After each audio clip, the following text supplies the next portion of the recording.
Good day, everyone. Well, there is a new update in Windows. What's new in Chrome? Welcome to 100th release of Chrome. And there are new features, new security features are there. I would recommend to update your Google Chrome right now. Install the latest and 100th release of Chrome. So for that, you just need to click on these three dots and then click on Help. And here, click on About Google Chrome.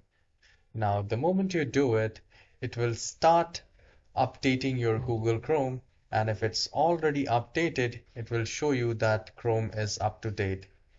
You can also see the version right here, and it will start downloading the updates. Once the updates are downloaded, you just need to click on Relaunch Now, and your Google Chrome will have 100th release. Has enhanced protection, so for that, you just need to click on this three dots, go to settings, here go to privacy and security, and then you can click on Chrome can help keep you safe from data breaches, bad extensions, and more.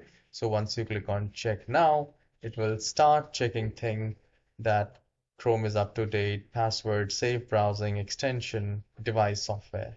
So you can also do that. And please let me know if you have successfully updated your Google Chrome. I hope you have enjoyed this very short video. Please hit the like and subscribe. I'll see you in the next tutorial. Have a wonderful day.